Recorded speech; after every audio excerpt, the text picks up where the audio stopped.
We've called this press conference to communicate our new board structure and future plans for the running of Accrington Stanley.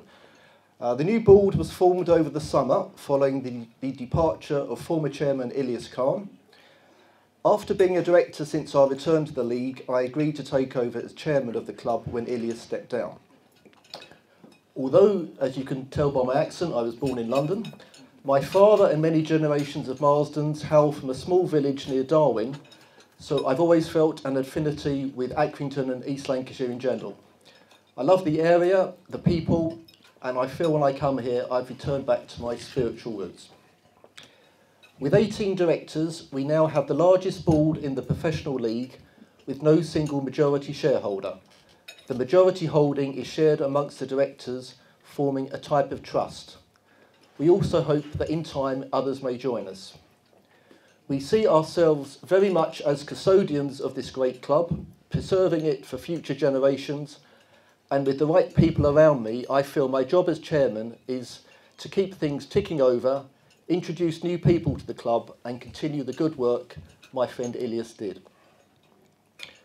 Unlike other clubs, we have the unique position of having a place in the national consciousness, and our vision as a board is to spread the word, encouraging even more local businesses to get behind us, get the support of the town, and maintain the family and community feel of this club. In the days ahead, you will hear about all manner of new initiatives designed to get everybody behind the club, your club. I feel very honoured to be chairman of this fantastic football club, and together we can encourage more and more people to come along, believe in us, and experience for themselves the unique atmosphere which is Accrington Stanley.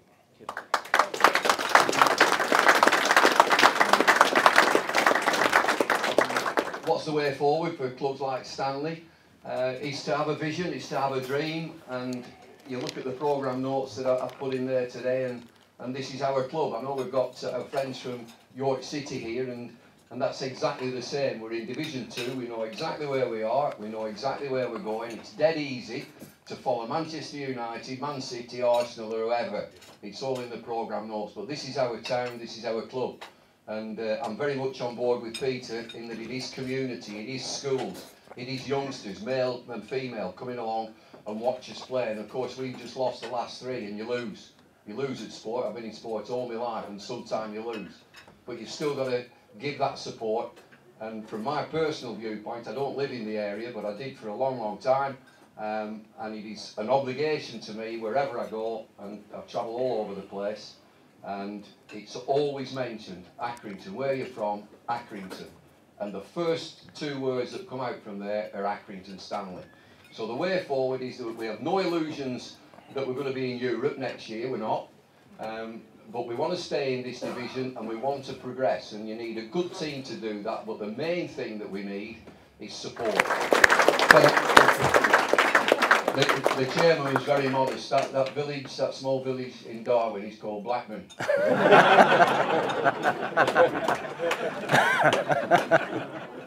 Ilyas helped out financially for a good few years. What's happening now? Can I direct that question to Mr. Chairman, please?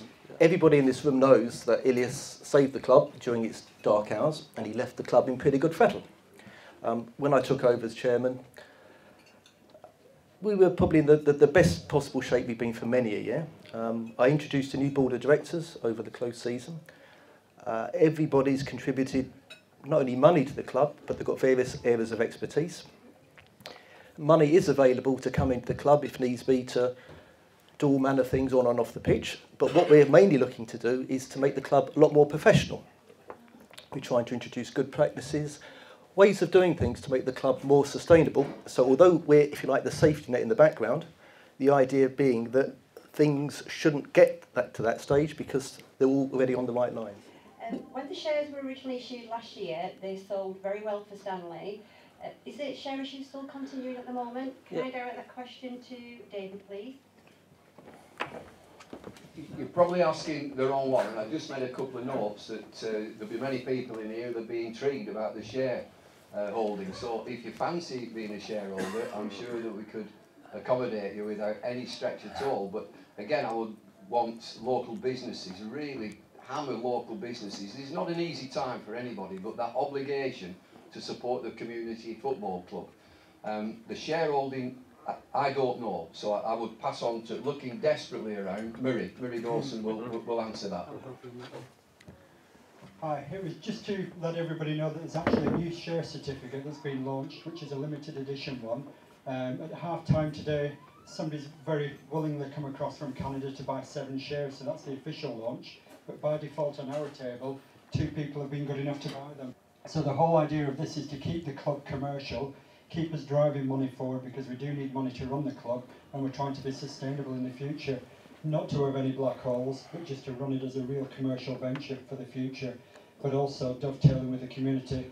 We're just trustees of the club, we don't own anything, we're just trying to look after it for the future and put it on the right track. Thank you. Back to the football, enjoy your evening, give them a big round of applause. I'm sure the club's going the right way with this team. We thank them for coming along and being prepared to tell us all about it like that, so that's fantastic.